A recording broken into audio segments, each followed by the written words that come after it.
ka-crispy. Masarap kumain dyan, malamis-tamis dahil sariwan dahon yan mga crispy. Tara mga crispy, kung makakita kayo ng ganyan dahon, pwede nyo gamitin yan sa pagkain mga ka-crispy kung walang platong dala o dahon ng saging. Okay na yan mga ka-crispy. Subukan nyo next time mga ka-crispy. Ito sa malapitan, ito yon mga ka-crispy, yung dahon at tinutukoy ko. Good morning mga ka-crispy.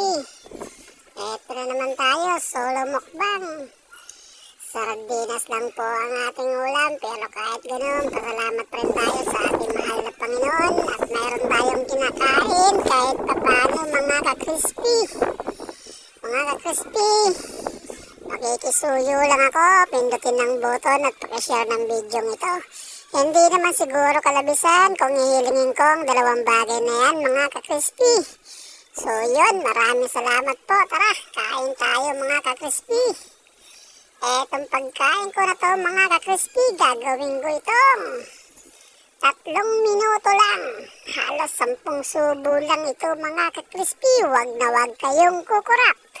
Dahil sa isang iglap, malaki ang pagbabago mga ka-crispy. Eto na nga, nauhaw na ako at sinisinok-sinok pa. Pero tuloy pa rin ang pagkain kahit papano. Kayang-kaya natin to. Ano mga ka-crispy? Medyo nahihirinan pa ako. Pero okay lang. Sabay-sabay tayo. Tara mga ka-crispy. Kahit sardinas lang to, okay lang yan. Ganado rin kahit nag-iisa lang. Basta pagkain, lapangin na natin yan mga ka-crispy. At ito na nga mga 2 subo, 3 lang ito mga ka-crispy. Ilang minuto na lang ito. O ito, last subo para sa inyo. Mga ka-crispy, maraming salamat sa inyong lahat dyan.